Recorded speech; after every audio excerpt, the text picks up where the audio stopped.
আসসালামু আলাইকুম ওরহমতুল্লাহ। প্রিয় দিনদার ইমানদার পরহেজগার মুত্তাকি মুমিন মুসলমান ভাই ও বোনেরা, আমার সামনে একটা দোয়া আছে।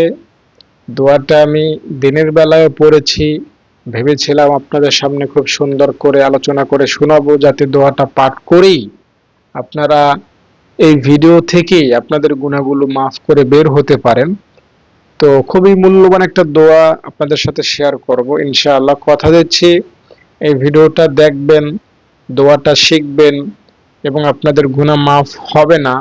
আপনাদের সময় খামাখা অযথা ব্যয় হবে, সেটা ইনশাআল্লাহ হবে না। আমি আপনাদেরকে দায়িত্ব নিয়ে বলছি, ভিডিওটা দেখেন, মনটা নরম হবে, দোয়াটা পাঠ করেন, ইনশাআল্লাহ গুনাহগুলো ঝরে যাবে। এই মাহে রমজানে এই দোয়াটা পাঠ করে আপনার গুনাহ আপনি খুব সহজেই মাফ করে ফেলতে পারবেন। তাই আপনাকে অনুরোধ করছি, ভিডিওটিতে একটা লাইক করবেন দয়া করে, অনুগ্রহ করে প্লিজ, এবং কমেন্টে আমিন লিখবেন এবং আমলের নিয়তে আমার কথাগুলো শুনবেন। আপনার ভাগ্য বদল হয়ে যাবে ইনশাআল্লাহ। দর্শক, আমরা দুনিয়াতে খুব শর্ট টাইমের জন্য এসেছি, একদম শর্ট টাইমে। আপনি যখন জান্নাতে যাবেন, হ্যাঁ আপনি জান্নাতে যাবেন এটা আমি জানি ইনশাআল্লাহ, কারণ আপনি মুসলমান, আর মুসলমানের জন্য জাহান্নাম না। গত লাইভেও বলেছিলাম, কোন মুসলমান যদি জাহান্নামে যায়ও থাকে, তাকে আল্লাহ তাআলা কেমন জাহান্নাম দেবেন জানেন? বলি, কোন সন্তান যদি অন্যায় করে, বাবা কি বলে? আমার ঘর থেকে বের হয়ে যা। সন্ধ্যাবেলাও যদি সন্তান ঘরে না ফিরে, মা বাবা দুজনই রাস্তায় বের হয়, এর বাড়ি তার বাড়ি খোঁজে, আরে আমার সন্তান এখনো ফিরছে না কেন? ঠিক না? তো আল্লাহ তাআলা আপনার গুনাহের কারণে যদি রাগ করেও ফেলেন, তো আল্লাহ তাআলা আপনাকে জাহান্নামে দিয়ে দিবেন। হ্যাঁ, আবার আল্লাহ তাআলা আপনার কানে কানে বলেও দিবেন হয়তো ইনশাআল্লাহ, যে বান্দা ভয় নাই, জাহান্নামে যা, আমি তোকে নিয়ে আসবো, একটু একটু একটু সময় পরে আমি তোকে নিয়ে আসবো। আর বাস্তবতাও এমন, কাফেরদের তুলনায় আপনার জাহান্নাম হবে সর্বোচ্চ 1-2 মিনিট, এর বেশি না। আপনি যত বড়ই পাপী হন আর সন্ত্রাসী হন আর যাই হন, কাফেরদের তুলনায় মুসলমানদের জাহান্নামের শাস্তির মেয়াদ খুবই শর্ট। বুঝতে পেরেছেন? আপনি যখন জান্নাতে যাবেন, তখন আপনি একজনকে বলবেন, বা আপনাকে একজন জিজ্ঞেস করবে, আর দুনিয়ায় কয় মিনিট ছিলা, কয়দিন ছিলা, কত বছর ছিলা? আপনি হয়তো বলবেন, আমি হয়তো একদিন ছিলাম। আরেকজনকে জিজ্ঞাসা করা হবে, বলা হবে কয়দিন ছিলা? সে বলবে আধা দিন ছিলাম। আরেকজনকে বলা হবে, আরে আধা দিন না, 1 ঘন্টা ছিলাম। আরেকজনকে জিজ্ঞেস করা হবে, সে বলবে বোকা, একদিন আধা দিন 1 মিনিট কিছুই না, বরং আমরা দুনিয়ায় ছিলাম কেমন যেন এক দরজা দিয়ে ঢুকেছি আর এক দরজা দিয়ে বের হয়ে চলে এসেছি, এতটুকু সময়। জাস্ট এতটুকু সময়ের জন্য আমরা এই দুনিয়ায় এসেছি, আর এই দুনিয়াটাকে আমরা কত কিছু মনে করতেছি।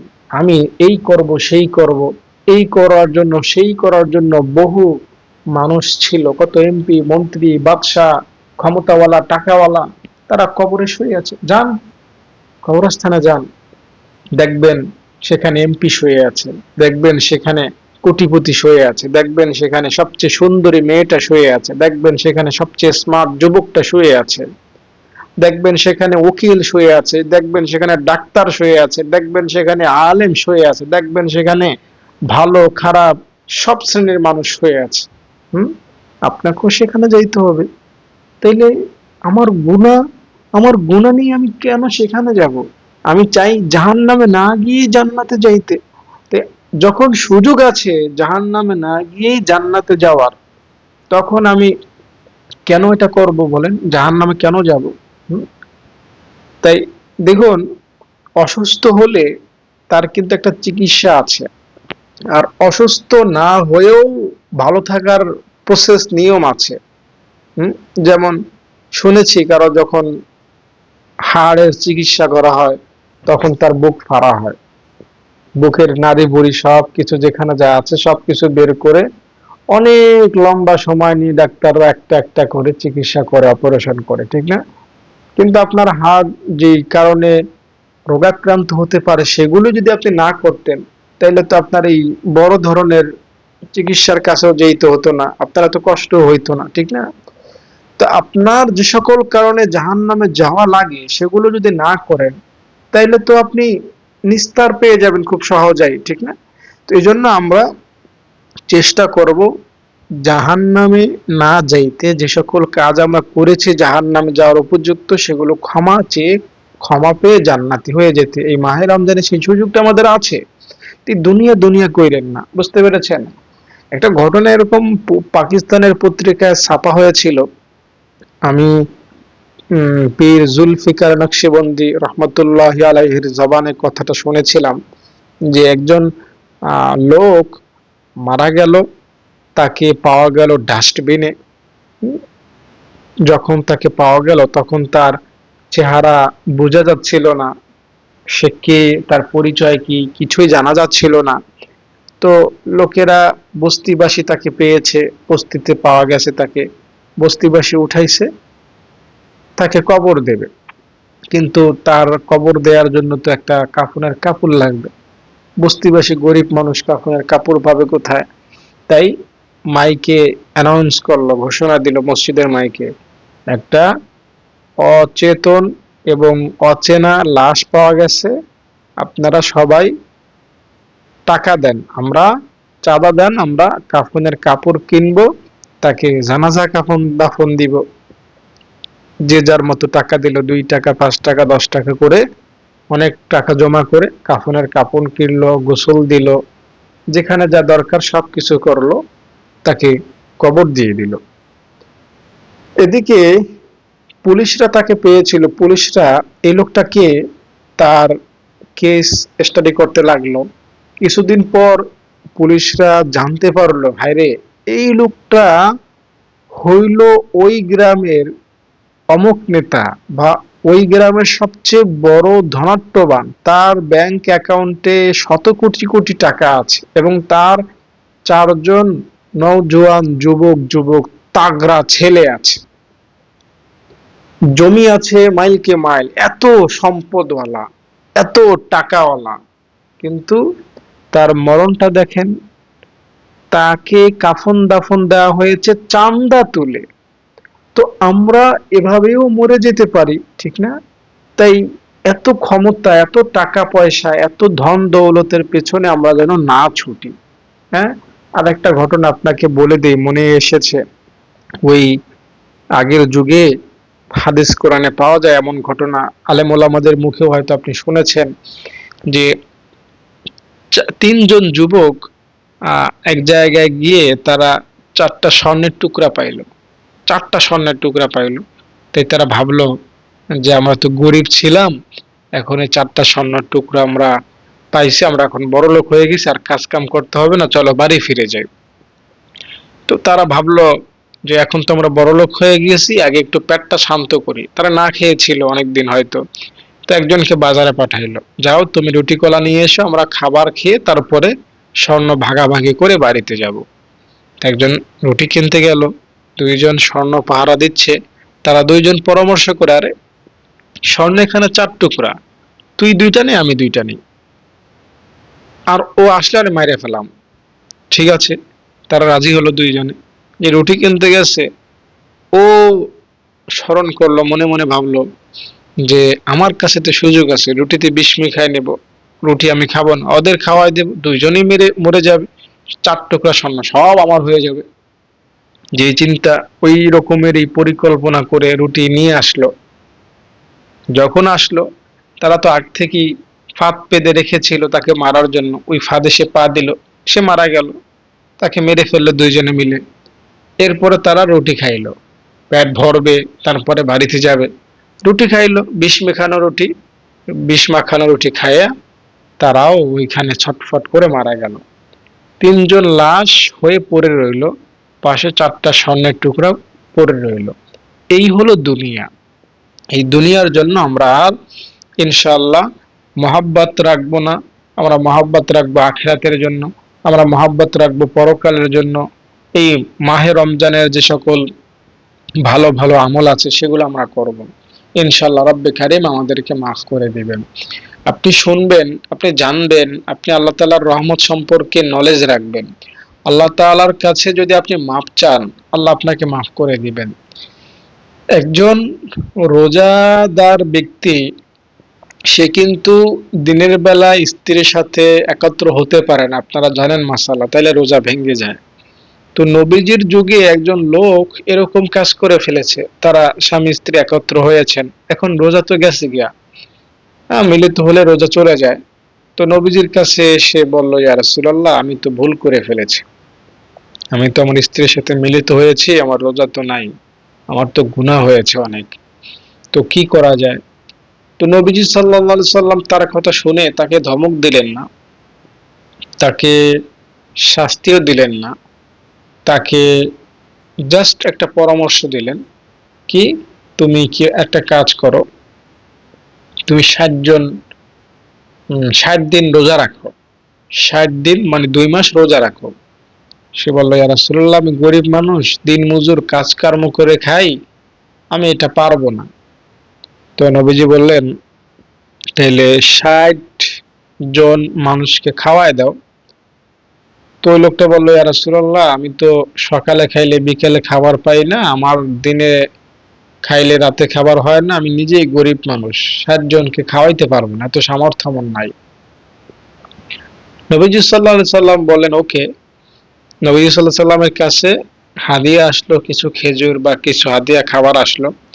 নবীজি সাল্লাল্লাহু আলাইহি সাল্লাম বললেন, ঠিক আছে, এগুলো নাও, এগুলো তুমি বিলায় দাও, মানুষকে হাদিয়া দিয়ে দাও, মানুষকে খাবার দিয়ে দাও, এই উসিলায় আল্লাহ তোমাকে ইনশাআল্লাহ মাফ করে দিবেন।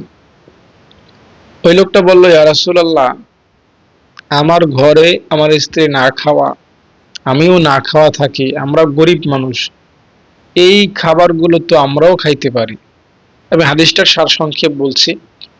তো নবীজি বলেন, ঠিক আছে, যাও, এই খাবারগুলো তোমরা ঘরের যে সদস্য আছো তোমরা খেয়ে ফেলো, সদগা হয়ে যাবে, আল্লাহ তাআলা তোমাদের এই গুনাহ মাফ করে দিবেন। দেখুন, গুনাহ কত বড় আর সমাধান কত সহজ, বুঝতে পেরেছেন? খাবার নিজের না, খাবার দিয়েছেন নবী, খাচ্ছেন নিজে, আর নিজের গুনাহ মাফ হয়ে যাচ্ছে। তো ইসলামটা হলো এমনই। আমার গত ভিডিও যারা দেখেছেন তাদেরকে আমি বলেছিলাম, গুনাহ হলো মুসলমানদের জন্য, মুসলমানদের জন্য গুনাহ করাটা শোভা পায়। আর যারা অমুসলমান, তারা গুনাহ করলেও কি না করলেও কি, তাদের কোনো ক্ষমা নাই, বুঝতে পেরেছেন? আর মুসলমানদের গুনাহ করার জন্য, যদি মুসলমান গুনাহ করে তাইলে তাদের ক্ষমার অপশন আছে দুনিয়াতে এবং পরকালেও। আমি আপনাকে বলি, ধরেন দুই বন্ধু, এক বন্ধু মুসলমান আর এক বন্ধু অমুসলমান। যদিও অমুসলমানদের সাথে বন্ধুত্ব যায় না, বোঝানোর স্বার্থে কথাটা মেনে নেন। তো দুই বন্ধুই গুনাহ করে, বন্ধু বন্ধু, এক বন্ধু যা করে আরেক বন্ধু তো তাই করে। যে বন্ধু মদ খায়, যার বন্ধু মদ খায় ও মদ খায়, যার বন্ধু সিগারেট খায় ও সিগারেট খায়, এটা স্বাভাবিক বিষয়, ঠিক না? তো দোনো বন্ধুই ধুমসে গুনাহ করতেছে, কিন্তু পার্থক্য শুধু এতটুকু, এক বন্ধু মুসলমান আর এক বন্ধু মুসলমান না, কিন্তু ওই বন্ধু যা করে এই বন্ধু তাই করে, যা গুনাহ করে সমান সমান 50-50 গুনাহ করে। বিড়ি খায় তো একসাথে খায়, মদ খায় তো একসাথে খায়, জেনা করে তো একসাথে করে, হ্যাঁ, যা গুনাহ আছে সব মিলে ঝিলে করে, একা একা করে না। কিন্তু পার্থক্য শুধু এখানে, এক বন্ধু মুসলমান আর এক বন্ধু মুসলমান না, দুজনেই মারা গেল, ধরেন বাইক অ্যাক্সিডেন্টে মারা গেল, স্বাভাবিক মারা যেতে পারে। এখন এই দুইজনের হিসাব কি হবে জানেন? আমি আপনাকে সত্যিটা বলছি, জেনে বুঝে বলছি, সজ্ঞানে বলছি, তারা দুজনেই সেম সেম সেম সেম সব গুনাহ করেছে, কিন্তু যে বন্ধু মুসলমান না সে ক্ষমা পাবে না, আর যে বন্ধু মুসলমান কিন্তু ওই বন্ধুর মতোই গুনাহ করেছে সে ক্ষমা পাবে এবং সে জান্নাতে যাবে। এটা হলো মুসলমানের ফজিলত। আপনি যে মুসলমান, এই কথাটার মাধ্যমে আশা করি আপনি কি কি পাইছেন এটা বুঝতে পেরেছেন। হুম। তবে আমার আমার সাথে আপনি একটু তর্কে যেতে পারেন যে সে গুনাহ করেছে, সে কি জাহান্নামে যাবে না? হ্যাঁ, জাহান্নামে যাবে, তবে ওই বন্ধুর মতো জাহান্নামে যাবে না। একটা হলো আজীবন শাস্তি আছে না, যে আজীবন কয়েদি, মৃত্যুদণ্ড বা যাবজ্জীবন জেল একটা হয়, আর একটা হয় ওই ধরেন ধর্ষণ করলে 7 বছরের, এরকম একটা শাস্তি হয় আছে আমার মতে, আমার জানা মতে। তো 7 বছর পর সে আবার বেরিয়ে আসতে পারে, স্বাভাবিক জীবন দুনিয়াটা ভোগ করতে পারে, ঠিক না? তো দুই বন্ধুই জাহান্নামে যাবে প্রথমত, কিন্তু যে মুসলমান সে এই 7 বছরের মতো বা একটা লিমিটেড সময় জাহান্নামে থাকবে এবং তারপরে জাহান্নাম থেকে বের হয়ে আসবে। তবে সব মুসলমানকে আবার জাহান্নামে যাওয়াও লাগবে না, আল্লাহ তাআলা অনেক মুসলমানকে জাহান্নামে যাওয়ার আগেই মাফ করে দিবেন, নবী সুপারিশ করবেন। হ্যাঁ, তারপরে ওলি আউলিয়া, হাফিজে কোরআন, ভালো মানুষরা সুপারিশ করবে, তো জাহান্নামে যাওয়াই লাগবে না। একজন হাফিজে কোরআনের ক্ষেত্রে জানেন আপনারা যে 10 জন, এই যে বন্ধুর কথা বললাম, দোনোজনই সেম সেম গুনাহ, দোনোজনই জাহান্নামে যাবে, কিন্তু কোন হাফিজে কোরআনের নজর যদি তার উপর পড়ে যায়, সে নিশ্চিত জাহান্নামী। আল্লাহকে বলে দেবে, আল্লাহ ওরে জান্নাত দিয়ে দাও। আল্লাহ বলবেন, হাফিজে কোরআন তুমি যেহেতু বলছো, তোমার কথার খাতিরে আমি তাকে জান্নাত দিয়ে দিলাম। এরকম একজন না, 10 জন জাহান্নামে নিশ্চিত ভাবে যাবে, এমন 10 জন মানুষকে একজন হাফিজে কোরআন জান্নাতে নিতে পারবে। তো বলছিলাম কি, যে মুসলমান, আপনি মুসলমান, আপনি গুনাহ করবেন, এতে কোনো সমস্যা নাই। গুনাহ মুসলমান করাটা এটা তাদের পক্ষে শোভা পায়, অমুসলমানদের পক্ষে গুনাহ করা আর না করা তাদের জন্য সমান। তারা গুনাহ করলো জাহান্নামী, না করলো জাহান্নামী। আর মুসলমানরা যদি গুনাহ করে, তারা ক্ষমা পাইতে পারে, ক্ষমা চাওয়ার সুযোগ তাদের সামনে আছে। আপনি যত গুনাহ করেছেন, এবার আল্লাহকে বলবেন, আল্লাহ মাফ চাই, আল্লাহ ক্ষমা চাই, আল্লাহ আমাকে মাফ করে দাও, আল্লাহ আপনাকে মাফ করে দিবেন, সিম্পলি, একদম স্বাভাবিকভাবে। ইফতারে, সাহারিতে, রোজা মুখে কত সময় আপনার জন্য রয়েছে, প্রত্যেকটা মুহূর্ত মুহূর্ত আপনার জন্য ক্ষমার সুযোগ রয়েছে। তাই ক্ষমা চান, মাফ চান, আল্লাহ আপনাকে মাফ করে দিবেন। হ্যাঁ, আপনাকে আল্লাহ মাফ করে দিবেন। আপনি এখন দেখেন, রমজান কিন্তু, রোজা কিন্তু অনেকগুলোই চলে গেছে, হ্যাঁ, অনেক চলে গেছে। আপনি হয়তো রোজাও রাখেন না অনেকটাই, আপনি হয়তো অনেক তারাবিও পড়েন নাই, হ্যাঁ, আপনি দুষ্টামি ফাইজলামি অনেক কিছু করে ফেলেছেন। আপনার সামনে এখনো সুযোগ আছে, মানে এখনো সুযোগ আছে নিজেকে শুধরানোর, নিজেকে ভালো করার, নিজেকে আল্লাহওয়ালাদের কাছে নিয়ে যাওয়ার, ভালো হওয়ার সুযোগ আছে। আপনি যদি একদম মনে করেন ঈদের চাঁদ ওঠার আগেও আল্লাহকে বলতে পারেন যে, আল্লাহ আমি যত ভুল করেছি আমাকে মাফ করে দাও। এই রমজানে যদি একটা বারও আল্লাহকে বলতে পারেন, আল্লাহ আমি আর গুনাহ করতাম না, আমারে মাফ করে দাও, দায়িত্বের সাথে বলছি ভাই বোন, আল্লাহ আপনাকে মাফ করে দেবেন। কোনো ভয় নাই, কোনো হতাশার কোনো কারণেই নাই। যে যাই বলুক, আপনাকে ওদিকে কোনো কান দিবেন না। আপনাকে বলি, কোনো মা কিন্তু তার সন্তানকে আগুনে পুরাতে পারবে না। হ্যাঁ, নবীজি বলছিলেন যে, সাহাবীরা দেখো তো, ওই যে মা তার সন্তানকে পাশে বসাইয়া, আগুনের পাশে বসাইয়া রান্না করতেছে চুলাতে, পারবে কি মা তার সন্তানকে আগুনে পুরাইতে, ওই চুলার মধ্যে ফেলে দিতে? সাহাবীরা বললেন, ইয়া রাসূলুল্লাহ, এটা কেমন কথা, কোনোদিনও পারবে না, মা কোনোদিনও এটা পারবে না। আল্লাহর নবীও বললেন, আল্লাহ তাআলাও কোনোদিন পারবেন না তার ইমানদার বান্দাদেরকে জাহান্নামে পোড়াইতে। একদম সিম্পলি কথা, স্বাভাবিক কথা। একজন সাহাবীর কালিমা বের হচ্ছিল না মরার সময়, ওই সাহাবী মাকে কষ্ট দিয়েছিল, মাকে ডাকলো নবীজি, তোমার ছেলেকে মাফ করে দাও, নাইলে তো ও কালিমা পড়তে পারবে না, বেঈমান হয়ে মারা যাবে। তো মা বলল, না আমি তারে মাফ করবো না, ও আমার অনেক কষ্ট দিছে, ওর বড় কথা শুনতে শুনতে আমার অনেক কষ্ট দিচ্ছে। তো নবীজি কি বললেন, নবীজির সারক কথাটাকে আমি জানাচ্ছি, সারমর্ম কথা। নবীজি বললেন, এই আয় আগুন জ্বালাও তো, ও তো মরার পরে কবরে এমনও আগুনে পড়বে, তোরে এখনই আগুনে পুড়াই দিই। আগুন জ্বালানো হলো, ওকে আগুনে পুড়াই দেবে তার মার সামনেই। যখন মা দেখতেছে আমার সন্তানকে আগুনে পুড়াই দেবে, তখন মা বললো, ইয়া রাসূলুল্লাহ, আমি আমার সন্তানকে মাফ করে দিলাম। যখনই বলছে মাফ করে দিলাম, তখনই ওই সাহাবী কালিমা পড়লো এবং মারা গেল। সুবহানাল্লাহ। তো এই মা কিন্তু তার অবাধ্য সন্তানকেও, যে মাকে কষ্ট দিছে এমন সন্তানকেও দুনিয়াতে আগুনে পুড়তে দেখতে চায় না, দেখতে পারবে না, দেখতে পারে না। ঠিক না? ঠিক তেমনি আল্লাহ তাআলাও কোন বান্দা, অবাধ্য বান্দা হলো সে যদি মুসলমান হয়, ইনশাআল্লাহ এই মা যেমন পারে না অবাধ্য, হ্যাঁ, বউর কথা শুনতে শুনতে মাকে অনেক কষ্ট দিছে, কিন্তু যখন দেখেছে আমার সন্তানকে আগুনে পুড়ায় দেবে নবীজি, কবরে গেলে তো পড়বে, কারণ আগুনে এখনই পুড়ায় দেবে মার সামনে, শাস্তি মা দেখুক, তো মা কিন্তু এটা সহ্য করতে পারে না, মা মাফ করে দিচ্ছে। তো আল্লাহ কিন্তু এই মার থেকে অনেক দয়ালু, মা কিন্তু আল্লাহ কিন্তু পারবে না তার বান্দাকে আগুনে পুড়াইতে। বাস্তব কথা, সত্য কথা। তাই সব কথার মূল কথা হলো ভাই, এই মাহে রমজান বিদায়ের আগে মাপ চান, চোখের পানি ফেলেন, গুনাহগুলো ঝরাইতেই হবে। যদি আপনার 2 ফোঁটা চোখের পানি এই মাহে রমজানে ফেলতে পারেন, এই 2 ফোঁটা চোখের পানি আপনার পক্ষে সাক্ষী দেবে আল্লাহ তাআলার কাছে, আল্লাহ তোমার এই বান্দা তোমার ভয়ে কেঁদেছিল, তারে মাফ করে দাও। হম কিতাবে এরকম পাওয়া যায় যে একজন লোক জাহান্নামে যাচ্ছিল, তো জাহান্নামে চলেই গেল। হম জাহান্নামে যাচ্ছিল তো চলেই গেল, ফেরেশতারা টেনে টেনে তাকে জাহান্নামের মধ্যে নিয়েই গেল। তো তখন এই বান্দার কথা তো ফেরেশতারা শুনতেছে না, তো এই বান্দার এই চোখের এই যে পাপড়ি আছে না, এই চোখের যে চুল, এই চুল আল্লাহর সাথে কথা বলা শুরু করছে, আল্লাহ আমার একটা কথা আছে তোমার সাথে।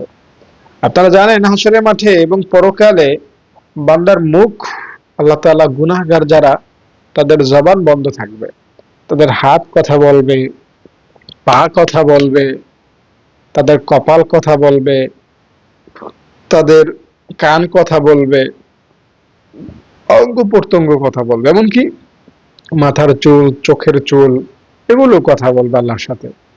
তো আল্লাহকে যখন ডাক দিবে, আল্লাহ শুনবেন, কি ব্যাপার, কেন ডাকছো বলো। তখন এই চুল আল্লাহকে বলবে, আল্লাহ তোমার এই বান্দাকে ফেরেশতারা জাহান্নামে নিয়ে এসেছে, অথচ আমি জানি সে তোমার ভয়ে একদিন কেঁদেছিল, তার চোখের পানিতে আমি ভিজেছিলাম। আল্লাহ বলবেন, ঠিক আছে, তুমি যেহেতু তার পক্ষে সুপারিশ করলা, সাক্ষী দিলা, যাও, তোমার কারণে আমি তারে মাফ করে দিলাম, তারে জান্নাতে ঢুকাই দিলাম। এই হলো চোখের পানির দাম। ভাই বোন, বন্ধু শ্রোতা, তাই মাপ চাইবেন চোখের পানি ফেলে। যারা আমার কথাগুলো শুনতেছেন, হ্যাঁ, যদি আপনাদের কাছে একটু ভালো লেগে থাকে, একটা লাইক করে দেন দয়া করে, মেহেরবানি করে। সবাই এই মুহূর্তে যারা আমার কথাগুলো শুনতেছেন, প্লিজ দয়া করে একটা লাইক করে দেন। আমি মূল্যবান, রত্নে ভরা, যত্নে মাখা, দামি, খুবই পাওয়ারফুল একটা দোয়া আপনাদের সাথে শেয়ার করব এখন। এই দোয়াটা আপনারা পড়বেন ইফতারে, সাহারিতে, রোজা মুখে, বা আপনি চলাফেরায় যে কোনো সময়, ইনশাআল্লাহ আল্লাহ তাআলা খুশি হবেন এবং আল্লাহ তাআলা আপনার গুনাহগুলো মাফ করে দিবেন। দর্শক, দোয়াটা আমি আপনাদের সাথে আলোচনা করে শোনাবো। সবাই একটা লাইক করে দেন প্লিজ। আল্লাহ তাআলা আপনাদেরকে লাইক করার সুযোগ করে দেন। আল্লাহ রাব্বুল আলামিন আপনাদের গুনাহগুলো মাফ করে দেন। আল্লাহ রাব্বুল আলামিন আপনাদেরকে সুখে রাখেন, শান্তিতে রাখেন। দর্শক, আমি দোয়াটা আপনাকে বলি, আপনারা দোয়াটা পাঠ করবেন। 2টা দোয়া বলবো, যেটা আপনার কাছে সহজ মনে হয় সেটা পাঠ করবেন। প্রথম দোয়াটা হলো এমন: সুবহানাল্লাহি ওয়া বিহামদিহি আদাদা খালকিহি ওয়া রিদা নাফসিহি ওয়া জিনাতা আরশিহি ওয়া মিদাদা কালিমাতিহি। এই দোয়াটা সাহারের সময় পড়বেন আপনি 3 বার এবং ইফতারের সময় পড়বেন 3 বার। ইনশাআল্লাহ আল্লাহ তাআলা এই দোয়াটা পাঠ করে উসিলায় আপনাকে অনেক নেক দান করবেন এবং আল্লাহ তাআলা আপনার গুনাহগুলো ইনশাআল্লাহ মাফ করে দিবেন, যদি গুনাহ মাফের আশায় পড়তে পারেন। এরপরে এই দোয়াটা যাদের কাছে অপরিচিত বা যাদের কাছে কঠিন মনে হচ্ছে, তাদের জন্য সহজ একটা দোয়া বলছি। সুবহানাল্লাহি ওয়ালহামদুলিল্লাহি ওয়া লা ইলাহা ইল্লাল্লাহু ওয়াল্লাহু আকবার ওয়া লা হাওলা ওয়া লা কুওয়াতা ইল্লা বিল্লাহ। সুবহানাল্লাহ, আলহামদুলিল্লাহ, আল্লাহু আকবার, লা ইলাহা ইল্লাল্লাহ এবং লা হাওলা ওয়া লা কুওয়াতা ইল্লা বিল্লাহ, এই শব্দগুলো দিয়ে দোয়াটা গঠিত। আবার বলছি, সুবহানাল্লাহি ওয়ালহামদুলিল্লাহি ওয়ালা ইলাহা ইল্লাল্লাহু আল্লাহু আকবার ওয়ালা হাওলা ওয়ালা কুওয়াতা ইল্লা বিল্লাহ।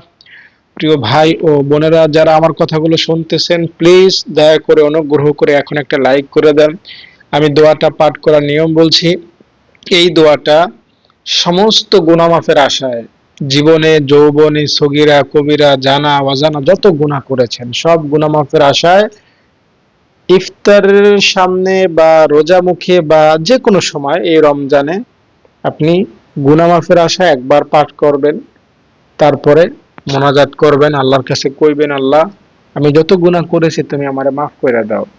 এই দোয়াটার খাতিরে আল্লাহ তাআলা আপনার জীবন যৌবনের যত গুনাহ ইনশাআল্লাহ সব মাফ করে দিবেন। তাই ইনশাআল্লাহ হতাশ হয়েন না। হতাশ হওয়া একজন মুমিনের পক্ষে শোভা পায় না। যে মুমিন, যে মুসলমান, যে নবীর উম্মত, এ কোনো গুনাহ করে ভয় পাইতে পারে না।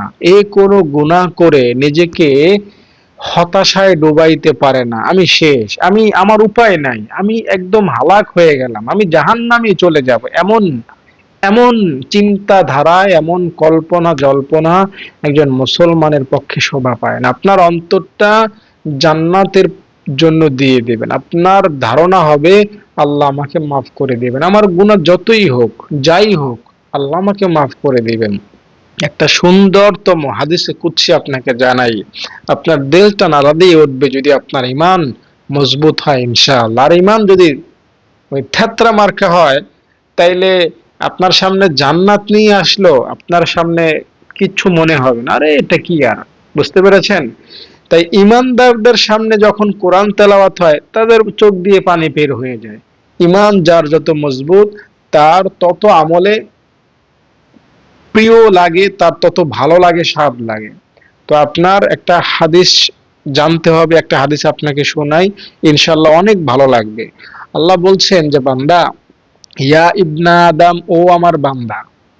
আল্লাহ বলেন নাই ও আমার নামাজি বান্দা, ও আমার রোজাদার বান্দা, ও ইফতার সামনে নিয়ে বসে আছে এমন বান্দা বান্দি। আল্লাহ এটা বলেন না। আল্লাহ বলছেন ও আমার বান্দা, তুমি জেনা করেছো, তুমি বিড়ি খাইছো, তুমি মদ খাইছো, আল্লাহর কসম করে বলছি আল্লাহ এমনটাই বলছেন। ও বান্দা, তুমি সুদ খাইছো, তুমি রোজা রাখো নাই, তুমি বেপরদায় চলেছো, ও তুমি মূর্তির পায়ে সেজদা দিছো, তুমি মাজার পূজা করেছো। ও বান্দা, তুমি তো আমারই বান্দা, গুনাহ করার কারণে তো তুমি আরেকজনের বান্দা হয়ে যাও না। তাই তোমাকে আমি একটা অফার দিচ্ছি, সুযোগ দিচ্ছি। তুমি অনেক গুনাহ করে ফেলেছো, অনেক গুনাহ করে ফেলেছো, হতাশায় ডুবো না। আমি তোমার জন্য একটা সুযোগ নিয়ে এসেছি। কি সুযোগ? ইন্নাকা দাআউতানি ওয়া রাজাউতানি, তুমি যদি একবার আমাকে ডাকতে পারো ক্ষমা পাওয়ার আশায়, আল্লাহ অনেক গুনাহ করে ফেলেছি এখন ক্ষমা পাইতে চাই। ইন্নাকা দাআউতানি ওয়া রাজাউতানি, আল্লাহ অনেক গুনাহ করে ফেলেছি এখন ক্ষমা পাওয়ার জন্য তোমার কাছে ক্ষমা চাচ্ছি। গাফারতু লাক, আমি তোমারে মাফ কইরা দিব। আল্লাহ তাআলার কথা। ও আদম সন্তান, দুনিয়ার সবচেয়ে বড় গুনাহগার যদি তুমি হও, তুমি যদি ক্ষমা পাওয়ার আশায়, ক্ষমা পাইতে চাই এই আশায় ইফতারের সময় কিংবা রোজা মুখে তারাবির সময় একবার আমার কাছে বলো, আল্লাহ ক্ষমা পাইতে চাই, ক্ষমা করে দাও। গাফারতু লাক, আমি আল্লাহ কথা দিচ্ছি তোমারে মাফ করে দিব। আল্লাহ উবালি, আমি কাউকে ভয় পাই না, কাউকে পরোয়া করি না, তোমারে মাফ করে দিমু, তোমার আমি মাফ করে দিমু, আমার কাছে মাফ চাও। এত সুন্দরতম কথা আল্লাহ তাআলা বলে রেখেছেন, তারপরও আমরা হতাশায় ডুবি না, আমার মাফ নাই, আমার উপায় নাই। ভাই, এজন্য এই মাহে রমজানে আল্লাহ তাআলার কাছে মাফ চান, নিজের গুনাহের জন্য মাফ চান, আল্লাহ তাআলা আপনাকে মাফ করে দেবেন ইনশাআল্লাহ। একটা কথা বলে আপনাদের কাছে খারাপ লাগতে পারে শুনতে, অনেক সময় আমি বলেছি কথাটা, আবারও বলি, যারা টয়লেট করেন তারা কিন্তু পানি ব্যবহার করেই টয়লেট থেকে বের হন। কিন্তু কেউ যদি এমন ধারণা করে যে আজকে টয়লেটে গেলাম, যে না আজকে পানি ব্যবহার করব না, আবার কালকে তো টয়লেটে আসবে, আমরা তো প্রতিদিনই টয়লেটে আসি, তো তো কালকে আমি 2 দিনেরটা একদিনে পরিষ্কার করব। এটা কি কেউ করে বলেন? যে বাচ্চা অবুঝ বা যে পাগল সে এমনটা করতে পারে যে টয়লেট করলো কিন্তু পানি ব্যবহার করলো না, এটা ধারণা করে যে আমি তো কালকে আবার আসবোই, 2 দিনেরটা একদিনে পরিষ্কার করব। এটা কিন্তু কেউ করে না। তো এই টয়লেটের চাইতেও বেশি নোংরা হলো গুনাহ। তো আপনার টয়লেটটা যেমন আপনি প্রতিদিন পরিষ্কার করতেছেন, আপনার গুনাহটা আপনি প্রতিদিন কেন পরিষ্কার করেন না? এই জায়গায় আপনি কেন বোকামি করেন, মূর্খতার পরিচয় দেন? আপনার সামনে তো আল্লাহ তাআলা বলেন না যে বান্দা তোরে আমি 20 বারের বেশি ক্ষমা করব না। এটা বলছেন আল্লাহ আপনাকে? না, আল্লাহ বলছেন বান্দা আয় তোর সাথে একটা গেম খেলি। তুই 1 কোটি বার ক্ষমা চা, 1 কোটি বার গুনাহ কর। আমি তোরে কথা দিচ্ছি 1 কোটি বার ক্ষমা করব। এই ওয়াদা আল্লাহ তাআলার আছে। আমি যদি মিথ্যা বলি আল্লাহ তুমি আমারে ধ্বংস করে দাও। আমি মিথ্যা বলছি না, জেনে শুনে সজ্ঞানে বলছি। তাইলে আপনি কেন কেন ক্ষমা চাইবেন না? আপনি কোন বোকামিতে আছেন? এই মাহে রমজানে কেন ক্ষমা চান না? নবীজির কোনো গুনাহ ছিল না। নবীজি সাল্লাল্লাহু আলাইহি সাল্লাম তারপরও প্রতিদিন 70 বার ক্ষমা চাইতেন। আর আপনি আমি অনেক বড় ফেরেশতা হয়ে গেছি, আল্লাহর কাছে ক্ষমা চাইতে লজ্জা লাগে। আপনার আমার জন্য ধিক্কার, আপনার আমার জন্য লজ্জা। আমরা কিভাবে আল্লাহর সামনে দাঁড়াবো? আল্লাহ তাআলা চানি আপনার সামনে একটা জিনিস, বান্দা আমার কাছে মাপ চা, আমার কাছে মাপ চা। মাপ চাইলে আমার ভালো লাগে। ওই হাদিসটা এরকম পাওয়া যায়, নবীজি বলেছেন আহ উট হারিয়ে যাওয়া বান্দা উট ফিরে পেয়ে যেমন খুশি হয়েছে মরুভূমিতে, আল্লাহ তাআলা তার কোন গুনাহগার বান্দা যখন ফিরে আসে আল্লাহ তাআলা তার চেয়ে বেশি খুশি হয়ে যান। সুবহানাল্লাহ। তাই এখন সিদ্ধান্ত আপনার, এত কথা শোনার পরেও, এত দোয়া দুরুদ শোনার পরেও যদি আপনার দিল না গলে, আপনার ক্ষমা চাইতে মনে না বসে, তাহলে এটা আপনার আমার ব্যর্থতা ছাড়া কিছুই না। দর্শক, ভিডিওটা যদি ভালো লেগে থাকে অবশ্যই লাইক করবেন সবাই, এবং কমেন্টে আমিন লিখবেন, আমার সাথে একটু মোনাজাতে অংশগ্রহণ করবেন, আমি সবার জন্য দোয়া করবেন ইনশাআল্লাহ। সবাই একটা করে লাইক করে দেন তো, প্লিজ একটা করে লাইক করে দেন। সবাই আমিন আমিন বলবেন, আমি সবার জন্য দোয়া করব। আল্লাহুম্মা আমিন। হায় রব্বুল আলামিন, হায় রব্বুল আলামিন, আমরা তোমার কিছু বান্দা বান্দি তোমার দরবারে হাত উঠাইলাম, মেহেরবানি করে আমাদের জিন্দেগীর তামাম গুনাহগুলো মাফ করে দাও। আল্লাহ, জীবনে যৌবনে ইচ্ছায় অনিচ্ছায় প্রকাশ্যে গোপনে সগীরা কবিরা যত অন্যায়, যত অপরাধ, যত অশ্লীলতা, যত বেহায়াপনা, যত খারাপি, যত গুনাহ, যত পাপ আমরা করেছি, আল্লাহ মাফ করে দাও। আল্লাহ, এই ভিডিওতে যারা যুক্ত হয়েছেন, আল্লাহ যারা লাইক করেছেন, আল্লাহ সবাইকে তুমি মাফ করে দাও। আল্লাহ, এই মাহে রমজানের ফজিলত সবাইকে দান করে দাও। আয় রব্বুল আলামিন, যারা আমাদের মাদ্রাসায় দান করেছেন তাদের দানকে তুমি কবুল করে নাও। আমিন আমিন বিরহমাতিকা ইয়া আরহামার রাহিমিন। দর্শক, যারা আমার কথাগুলো শুনলেন দয়া করে একটা লাইক করে দিবেন এবং সবাই কমেন্টে আমিন লিখবেন, এবং আমাদের মাদ্রাসায় যদি দান করতে চান আমাকে ফোন করবেন এই নম্বরে 013-1730-5156। প্রিয় দর্শক, দেখতে পাচ্ছেন আমাদের মাদ্রাসার ছাত্রীদেরকে। আমি আমার ছাত্রীদের খুব যত্ন সহকারে কোরআন শিক্ষা দান করি। তাদের 3 বেলা খাবার আমি ব্যবস্থা করি। তাদের নিরাপত্তার ভার আমার উপর। তাদের দ্বীনি শিক্ষায় শিক্ষিত করার দায়িত্ব আল্লাহ আমার উপর দিয়েছেন। তাই আমি আমার সর্বোচ্চটুকু দিয়ে তাদের প্রতি খেয়াল রাখি। তাদের থাকা খাওয়া, পোশাক আশাক, তাদের নিরাপত্তা, পড়ালেখা, পড়াশোনা, যেখানে যেখানে যখন যা লাগে আমি তা করার চেষ্টা করি আমার সাধ্য অনুযায়ী। মাদ্রাসাটা একজন শিক্ষার্থী থেকে এখন বহু শিক্ষার্থীতে রূপান্তরিত হয়েছে। আপনারা যদি দান চলমান রাখেন, ইনশাআল্লাহ মাদ্রাসাটি আরও বড় হবে। আপনারা সদগায়ে জারিয়া হিসাবে আমাদের মাদ্রাসায় দান করবেন, অনুরোধ রইল।